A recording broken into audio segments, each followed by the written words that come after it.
Good morning, my friends. Of course, once again, time got away from me, so I'm about half an hour late. But it's kind of a gloomy day here in Middle Tennessee on this Monday morning.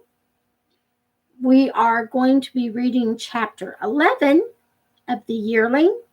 Wanted to say hello and thank you to all of my new subscribers. And let's get started. Chapter 11, The Yearling by Marjorie Kennan Rawlings. The fawns were being born. Jody saw through the scrub the delicate tracery of their small pointed hooves. Wherever he went, to the sinkhole, for woods in the blackjack south of the lot, to the traps Penny was obliged to keep for about for varmints, he walked with eyes on the ground, watching for signs of their comings and their goings. The larger hoof marks of the does usually preceded them, but the does were wary. Often the doe sign was in one place where the mother had fed alone, and the wavering fawn sign was some distance away, where the infant had been left in the greater safety of heavy cover. Often there were twin fawns. When Jody found the double set of tracks, he could scarcely contain himself. He thought always then, I could leave one for the mammy and take one for myself. He broached the matter to his mother one evening. Ma, we got milk aplenty. Can't I get me a little old fawn for a pet for me? A spotted fawn, Ma? Can't I? I should just say not. What you mean milk aplenty? There ain't an extra drop left from sun to sun. It could have my milk. Yes, and fatten the blasted fawn and you grow up puny.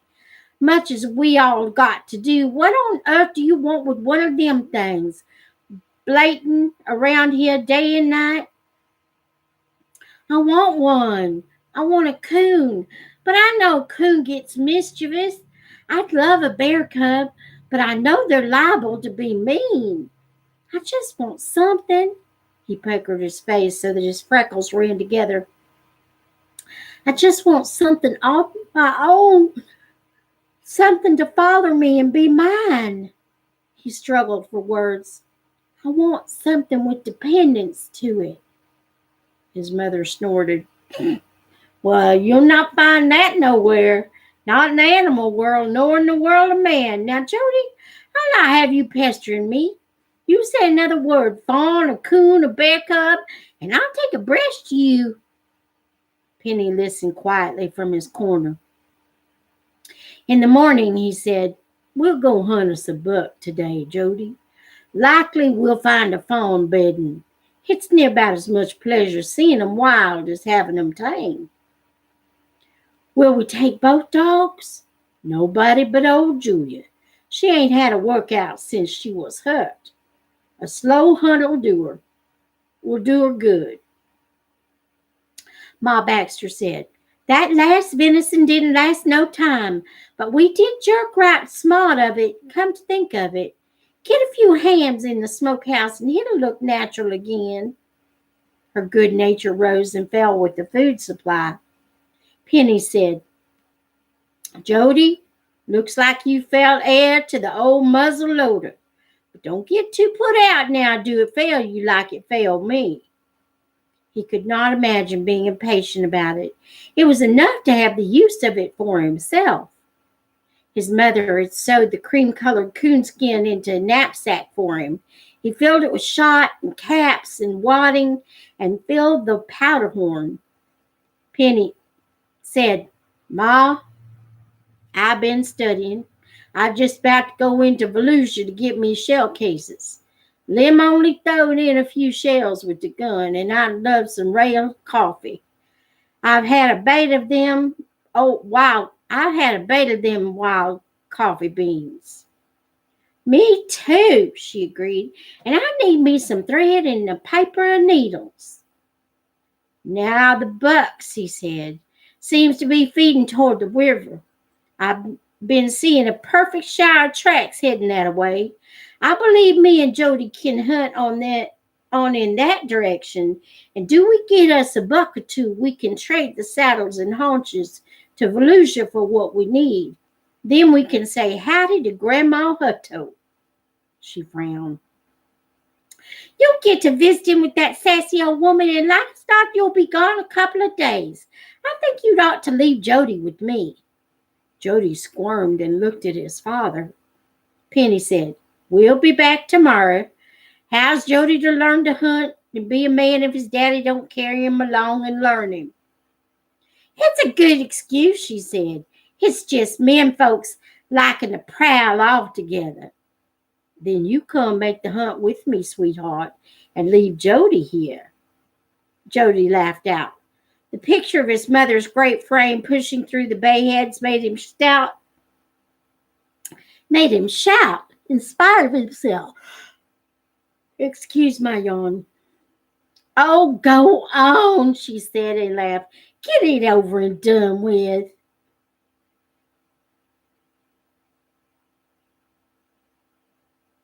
You know you enjoy getting shut of us now and again, Penny told her.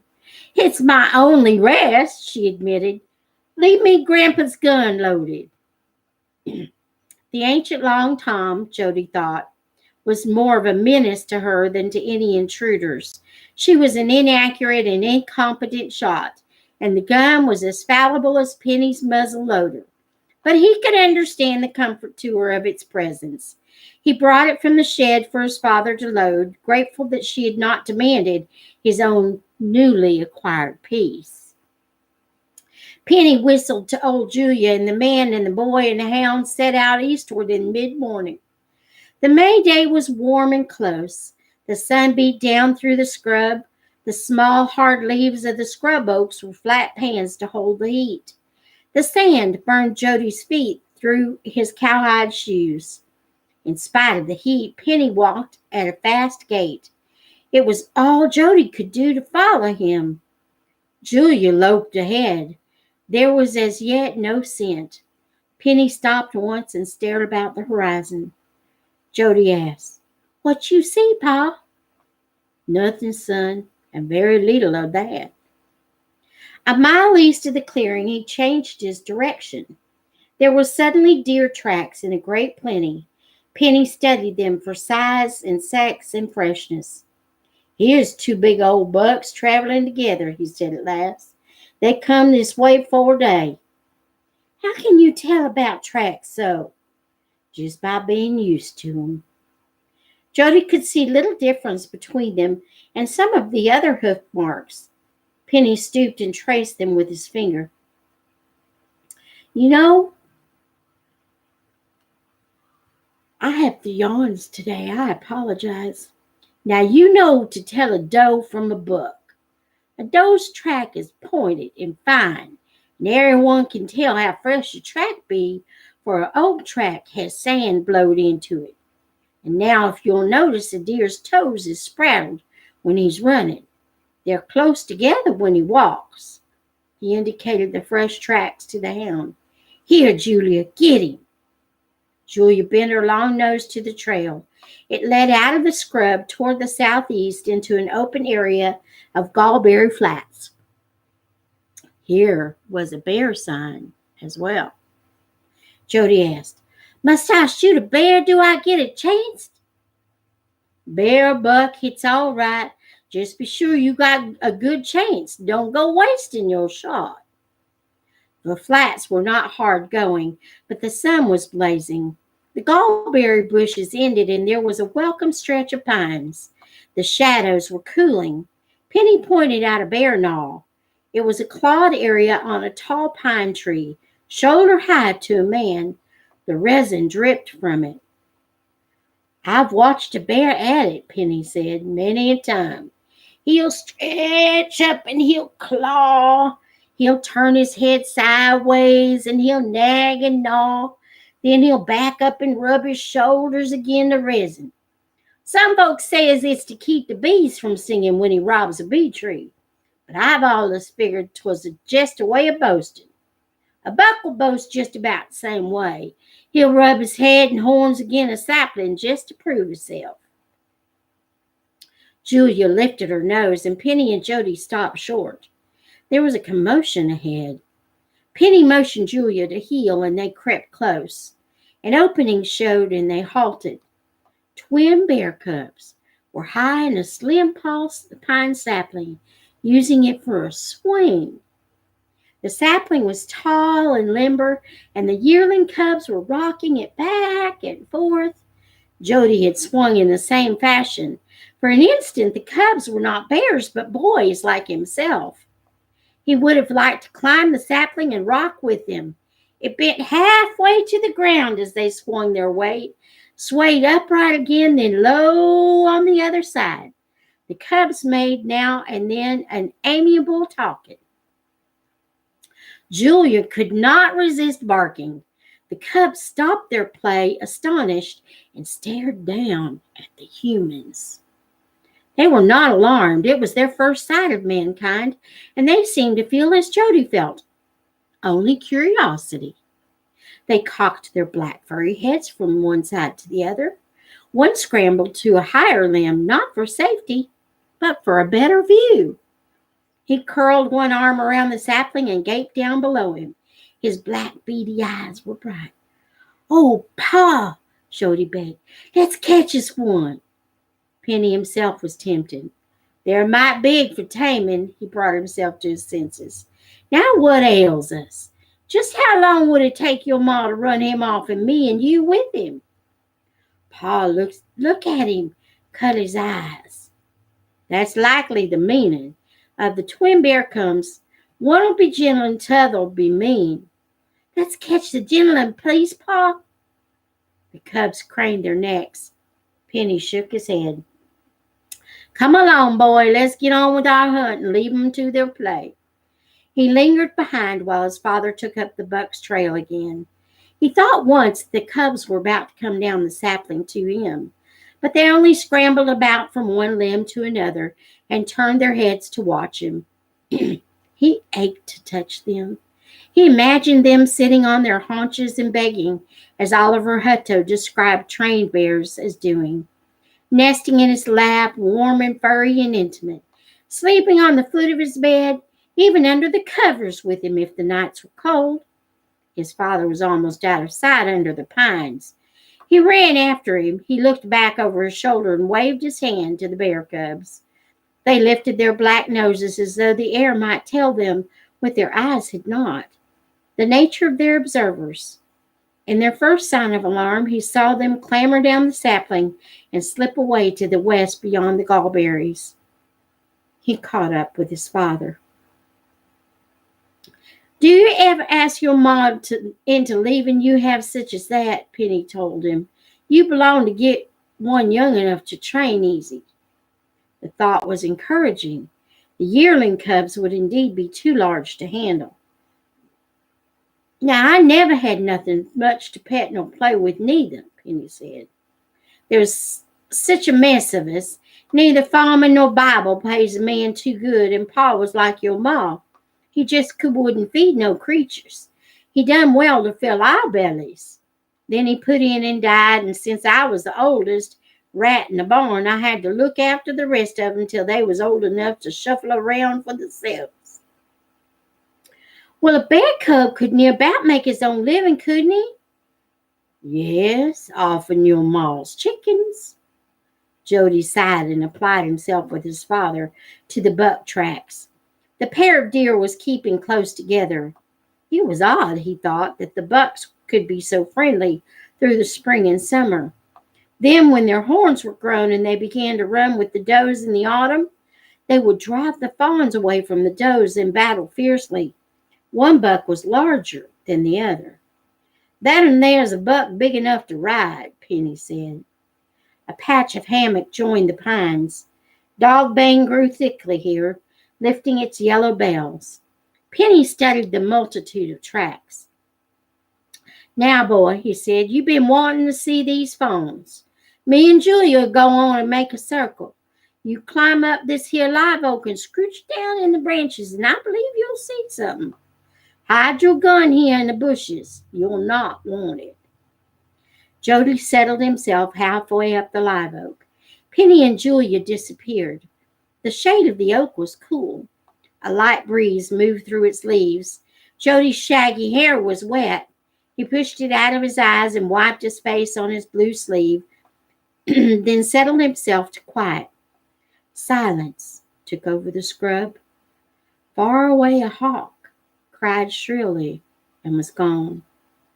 No bird stirred in any branches. No creature moved or fed. No bees droned or any insect.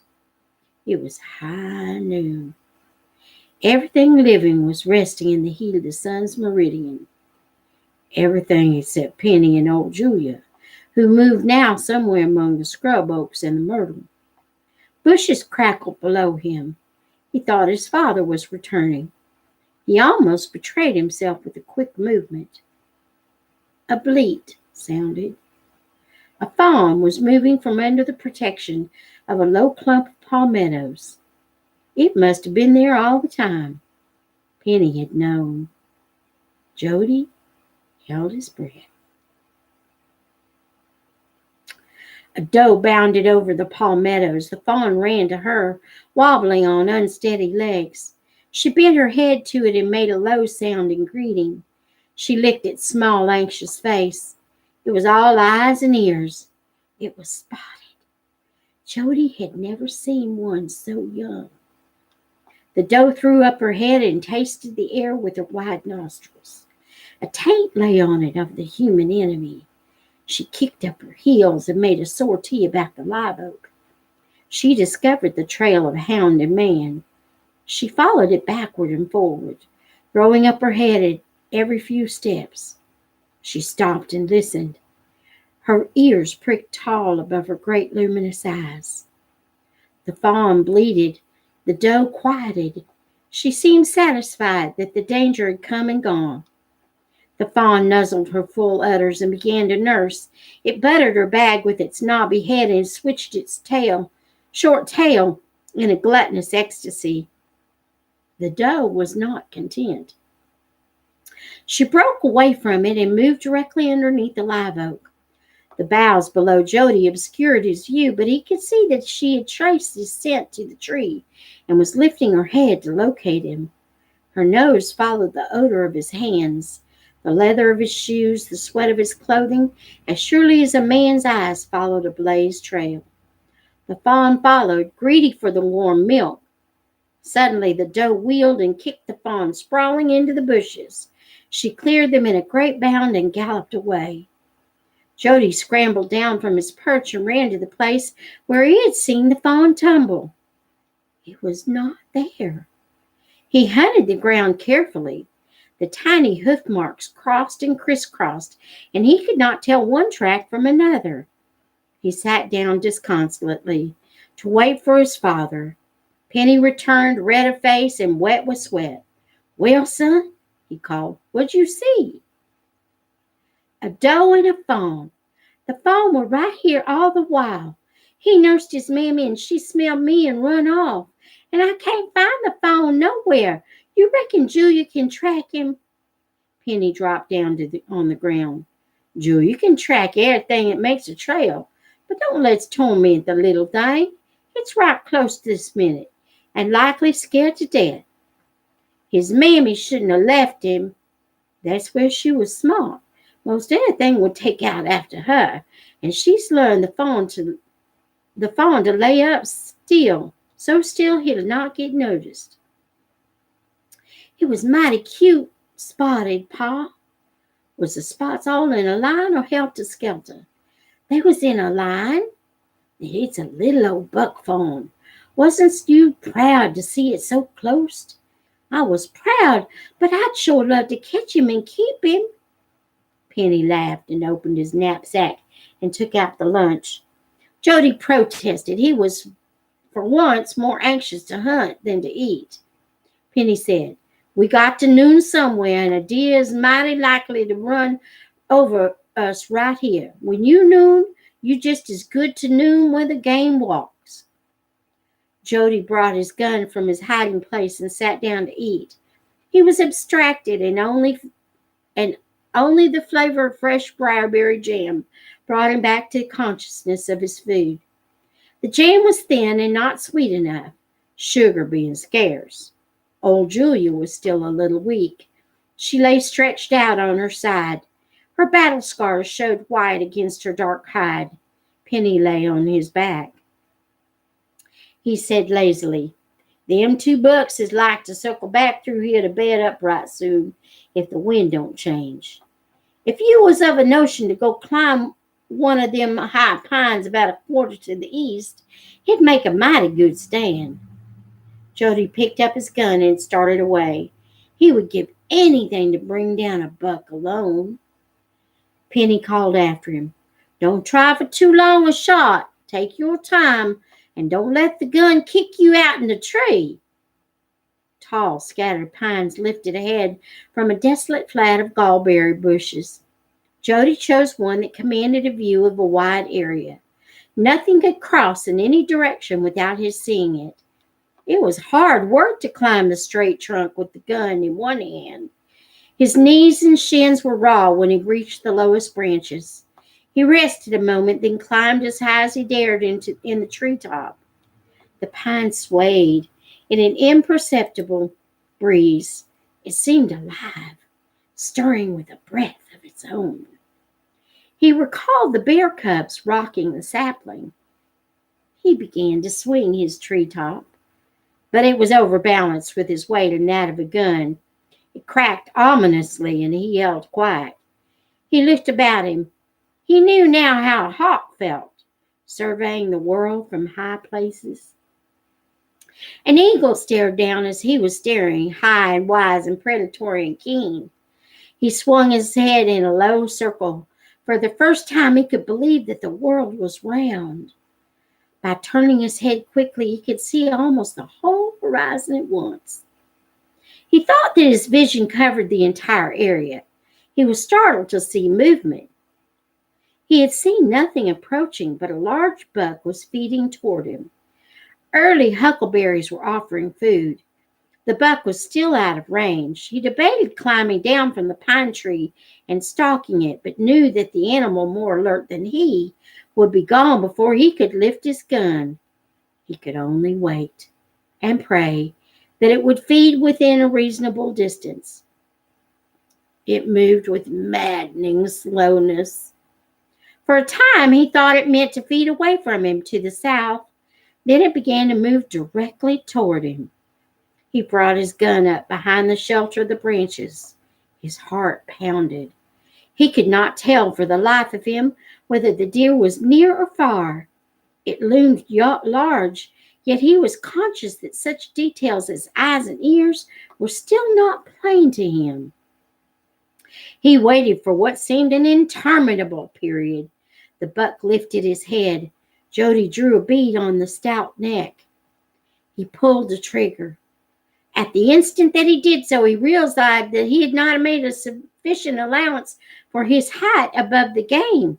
He had overshot, yet it seemed to him that he must have touched the animal, for it leaped into the air with something more than alarm. It cleared the gallberry bushes with a high bounding, making long cradled arcs. It passed directly under the pine tree.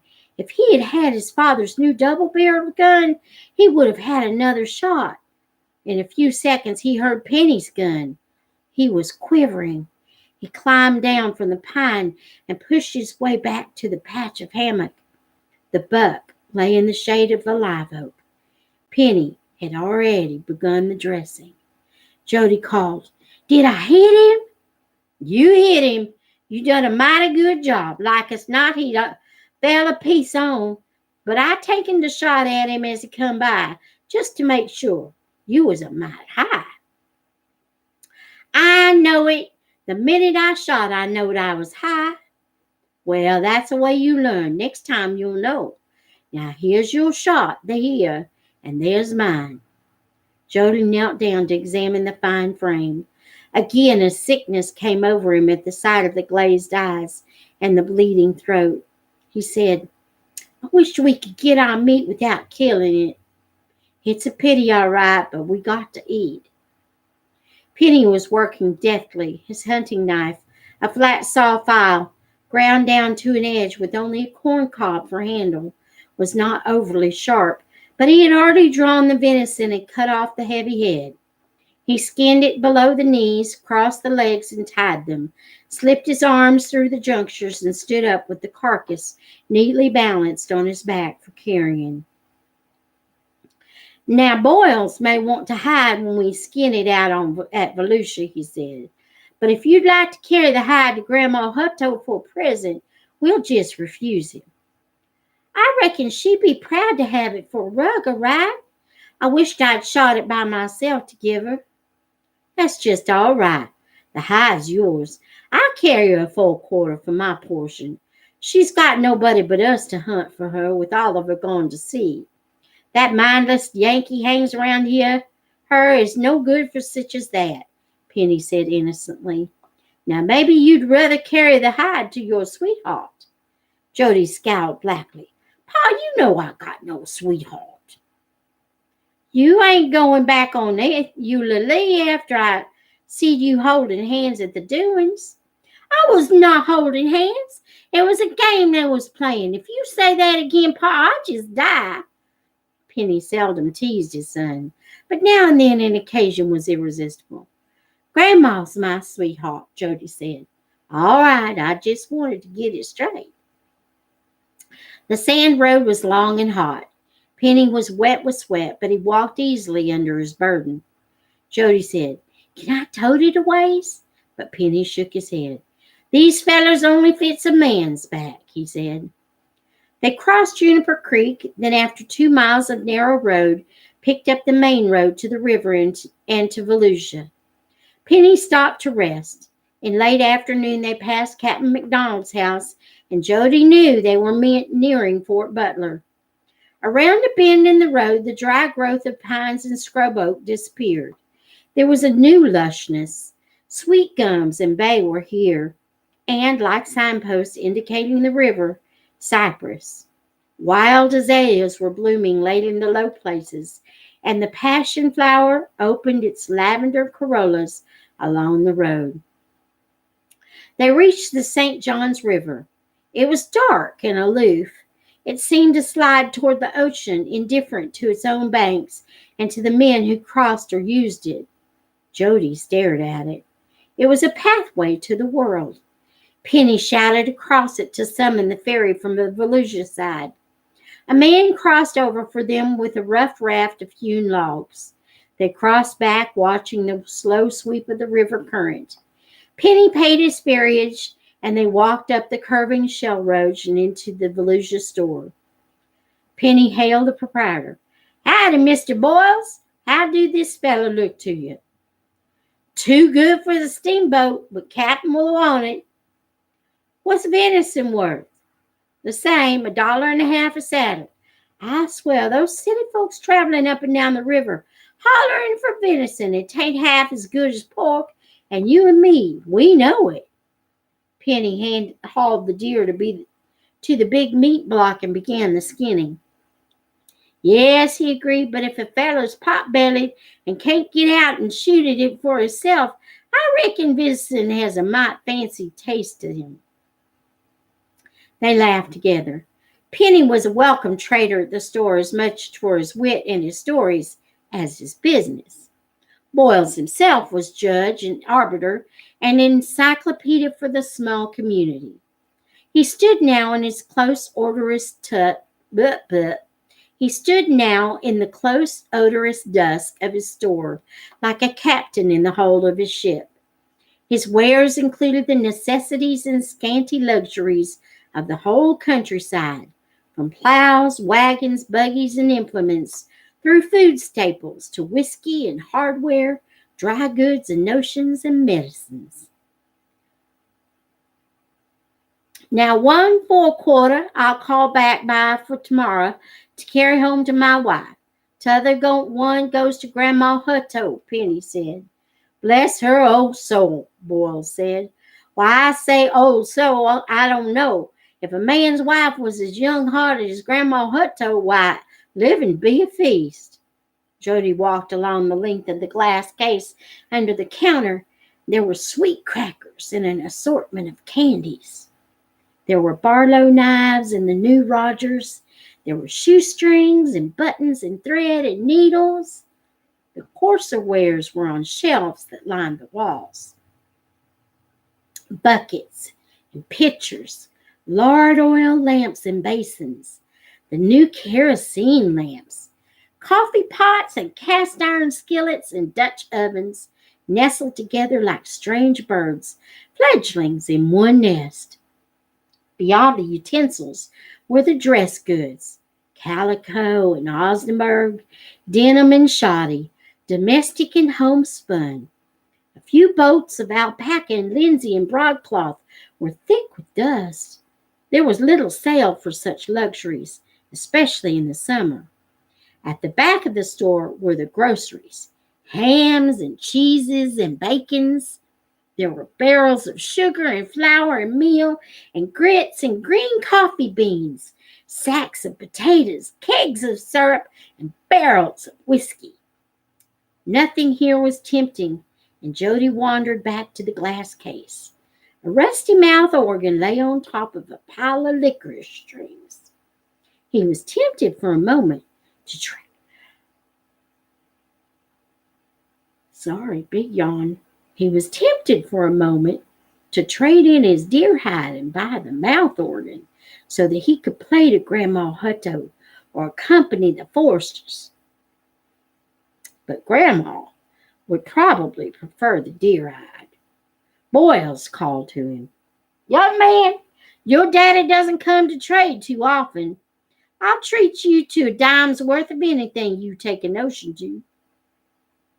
He looked over the assortment hungrily. "I reckon the mouth organ's worth more'n a dime." "Well, yes, but it's been there a good while now. Take it, and welcome." Jody cast a last look at the candies, but Grandma Hutto would have sweets for him. He said, "Thank you, sir." Boy said, "Your boy's mannerly, Mr. Baxter." "He's right smart of a comfort," Penny said. "We lost so many young'uns. I think sometimes I set too much store by him." Jody glowed with a sense of virtue. He longed to be good and noble. He turned back at the counter to garner the reward of his character. He glanced up at a motion by the door. Boyle's niece, Yearling, stood gaping at him. He was flooded instantly with hate. He hated her because his father had teased him. He hated her hair hanging in tight pigtails. He hated her freckles, more lavish than his own. He hated her squirrel teeth, her hands, her feet, and every bone in her lank body. He leaned over swiftly and picked a small potato from a sack and lifted it. She eyed him venomously. Slowly, she flickered her tongue at him like a garter snake. She clasped 2 fingers over her nose in a gesture of malodorous disgust. He hurled the potato. It struck her on the shoulder, and she retreated with shrieks of anguish. Penny said, "Why, Jody!" Boyles advanced, frowning. Penny said sternly, "Get right out in him. Mr. Boyles, he can't have the mouth organ." He went outside into the hot sunlight. He was humiliated. Yet, if he had had it to do over again, he would throw another potato at her, a larger one. When his business was done, Penny joined him. He said, "I'm sorry you see fit to shame me. Maybe your ma's right. Maybe you had not to have no truck with the Forsters." Jody scuffled his feet in his hand. "I don't care. I hate her. I don't know what to say. How on earth you come to do it? How on earth you come to do it? I just hate her. She made a face at me. She's ugly." "Well, son, you can't go through life chunking things at all the ugly women you meet." Jody spat unrepentant in the sand. "Well," Penny said, "I don't know what Grandma Hutto will say." "Oh, Pa, don't tell her. Please don't tell her."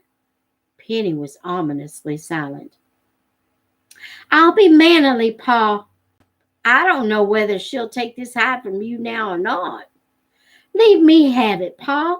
I'll not chunk nothing at nobody again if you'll not tell Grandma. All right this time.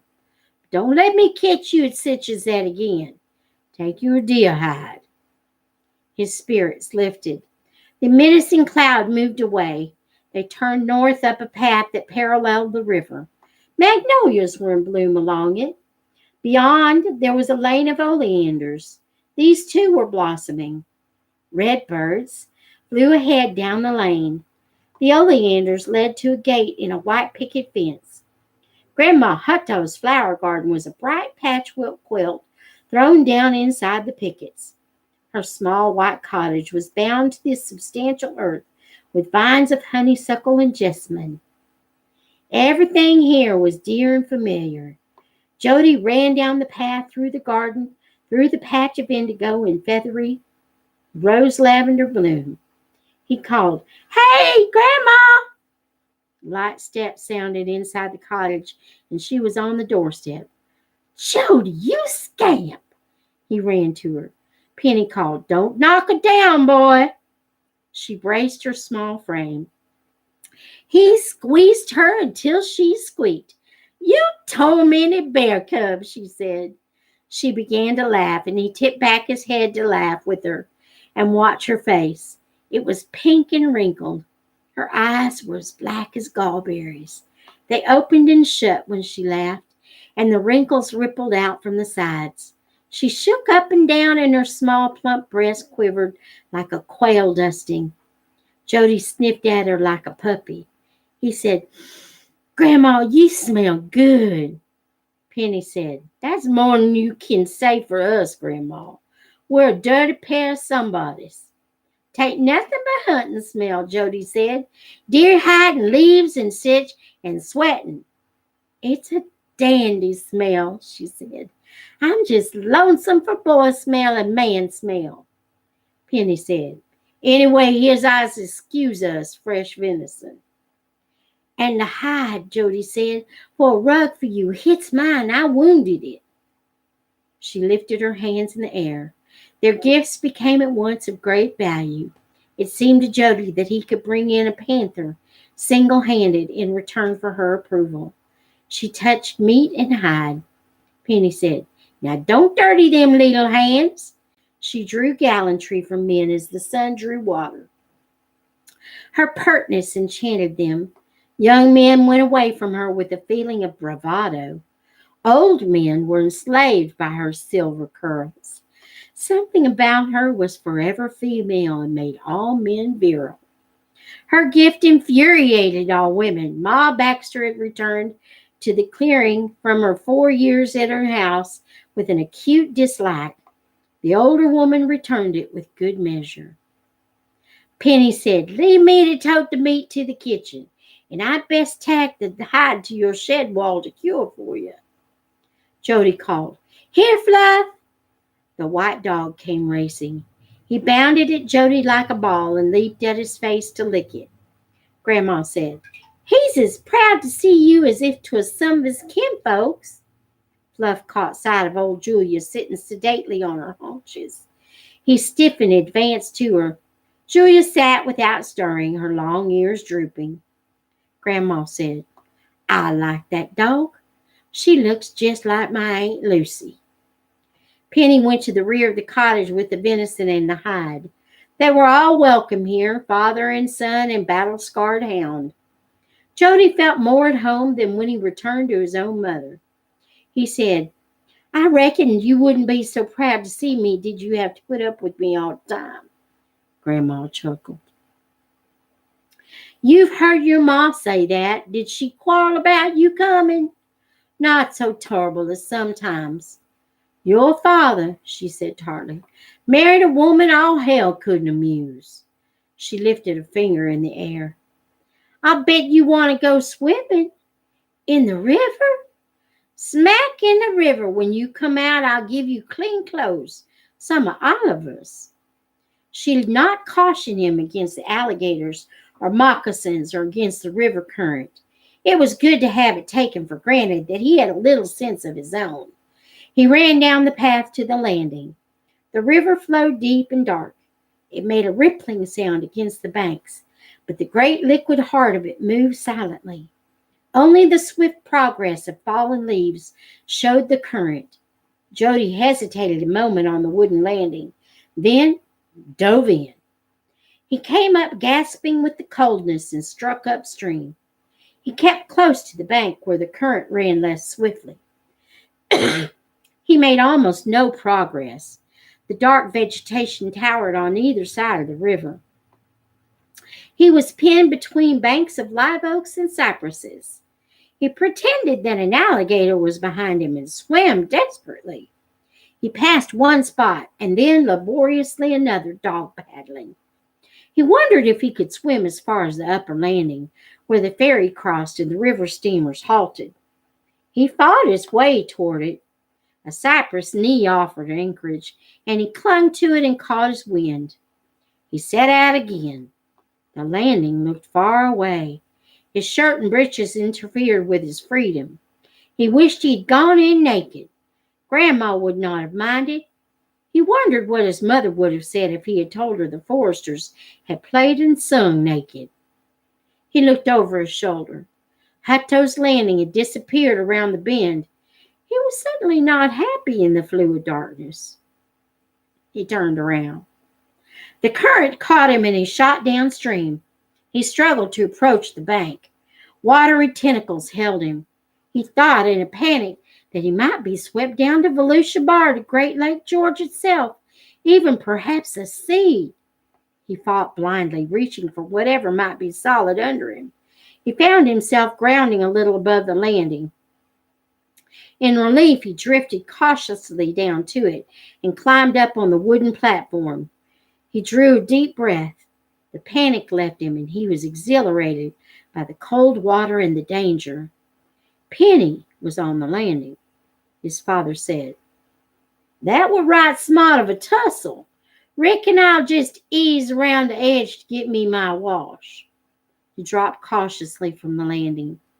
He said, "Now, I don't aim to take my feet off on the ground. My day for capers is over." He came out of the water shortly. They returned to the rear of the cottage. Grandma Hutto had clean clothes waiting for them. For Penny, there were garments of the long-dead Mr. Hutto, musty with age. For Jody, there were shirt and breeches that Oliver had worn and outgrown many years ago. Grandma said, "They say you get used to those two things again if you save them. Every 7 years. How many is 2 times 7, Jody?" 14. Penny said, "Don't ask him no further. That school teacher me and the Foresters boarded last winter didn't scarcely know hisself." "Well, lots of things is more important than book learning." "I know that, but a fella needs to know to read and write and figure. But Jody's getting along right good with what I can make out to learn him." They dressed in the shed.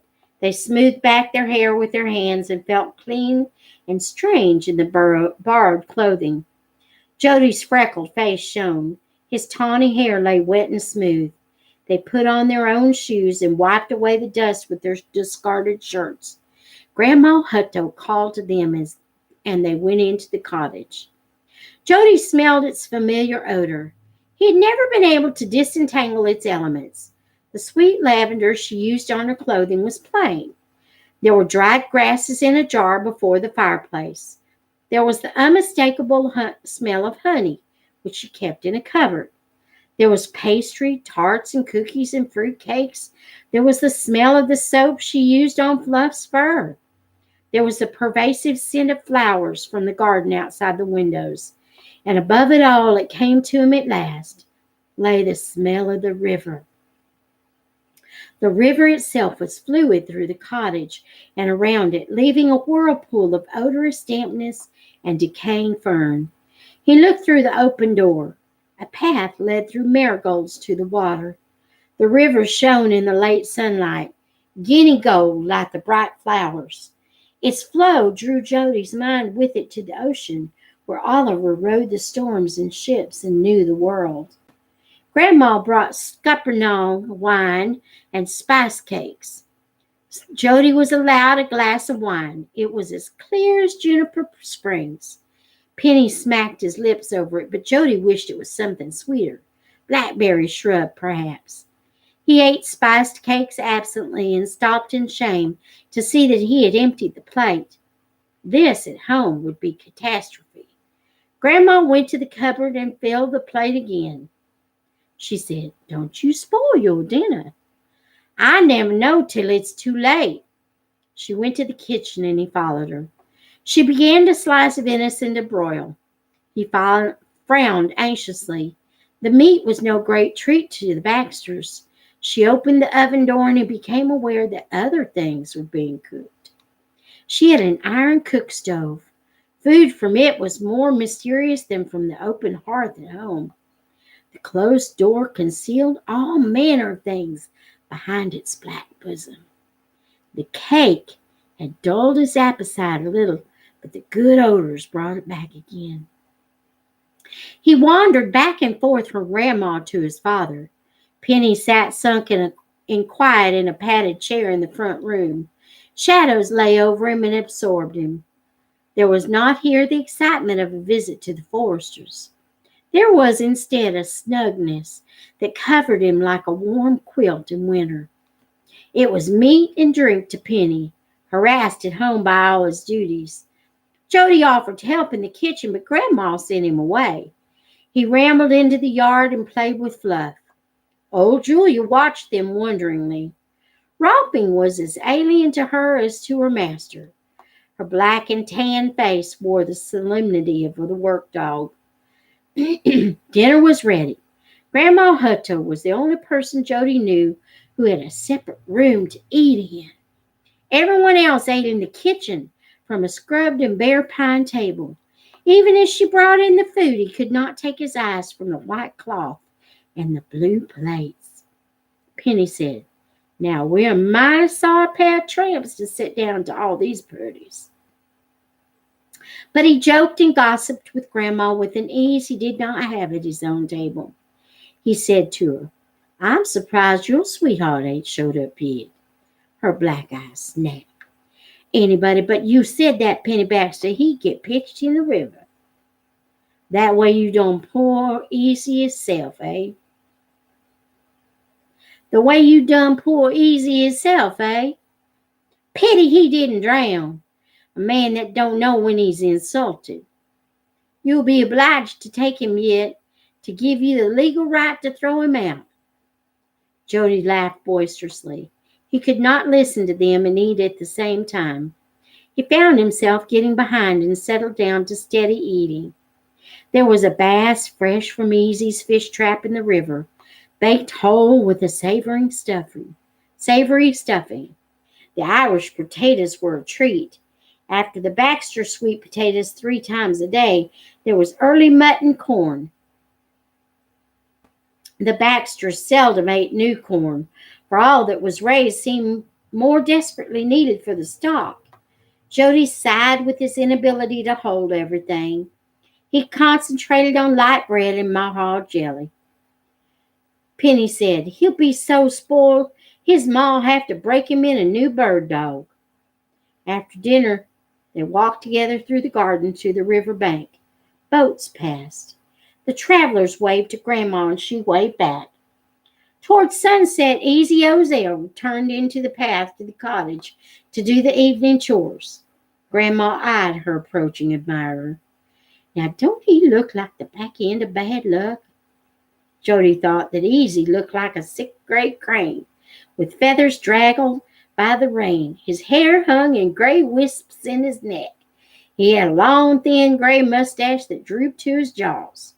His arms hung like limp wings at his side. "Look at him," she said. "Tormented Yankee. His feet drag like a gator's tail." "He sure ain't purty," Penny admitted, "but he's humble as a dog." "I hate a pitiful man," she said, "and I hate anything that's bow-legged. He's so bow-legged.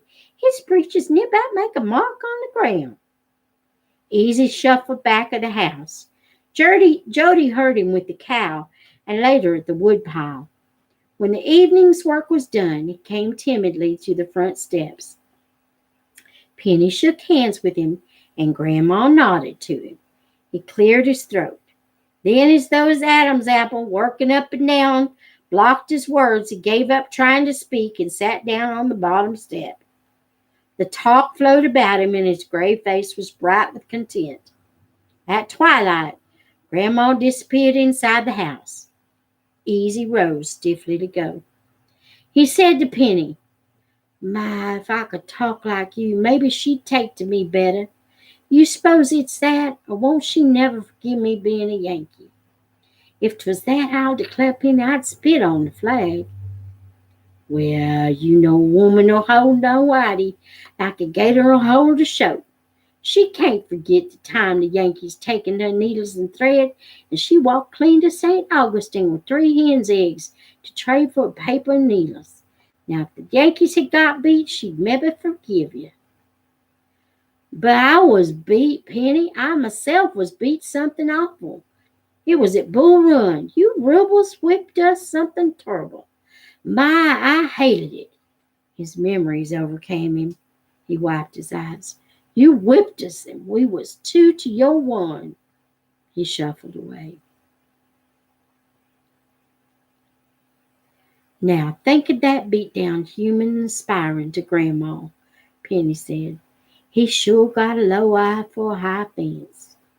Inside the cottage, Penny tormented Grandma about Easy as he had tormented Jody about Eulalie. But she gave his back as good as she took, and the bout was good-natured. The subject reminded Jody of the matter that had been on his conscience. He said, "Grandma, Lem Forster and Twink Weatherby was his gal." Grandma, Lem Forster said Twink Weatherby was his gal. I said she was Oliver's, and Lem didn't like it no little bit. "Oliver'll likely take care of Lem when he comes home," she said. "If a Forster knows to fight fair." She put them to bed in a room as white as snow that Oliver told her. Jody stretched out beside his father between immaculate sheets. He said, "Don't Grandma live nice?" Penny said, "It's a way as some women has," he added loyally. "But don't just think hard of your ma for not doing like Grandma. Your ma ain't never had nothing much to do with, and I'm to blame for that, not her. She can't help it living rough." Jody said, "I wished Grandma was really my grandma. I wished Oliver was sure enough kin." "Well, folks, it seems like kin folks is kin folks. You rather live here with Grandma?" Jody pictured the cabin in the clearing.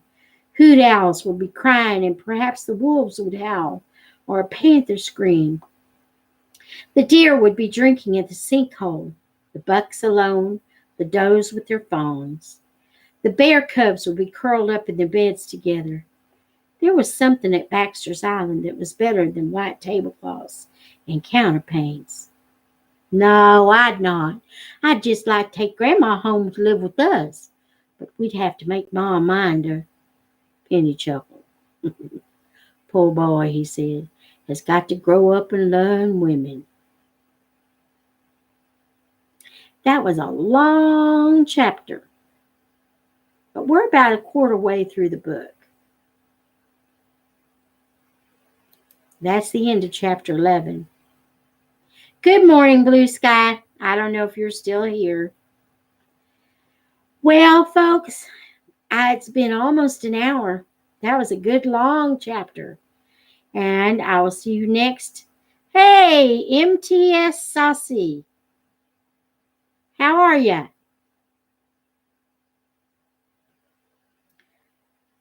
This one was an interesting chapter. First we went deer hunting. Jody got his deer. Then we went to the store. And then we went to Grandma Hutto. This is the first time we've met Grandma Hutto. Apparently she lives in town next to the river. And It's just a different way of living. I can't see all of the, the chat. Let me see if I can do this.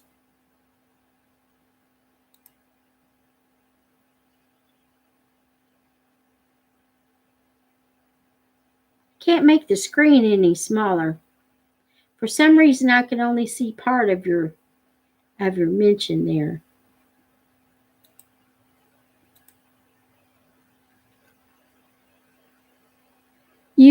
You heard Miss Saucy. What did you hear? Oh, see, I can't see what that says. Blue sky. I don't know what I'm doing. I'll figure it out eventually. This is just the first few times I've done a live, so I'm going to go for today. It's been about an hour. You ladies, men, gents, children, whoever you be, I will see you next time. Until then, may the Lord bless you and keep you. May he make his face to shine upon you and be gracious to you. May the Lord lift up his countenance upon you and grant you his peace.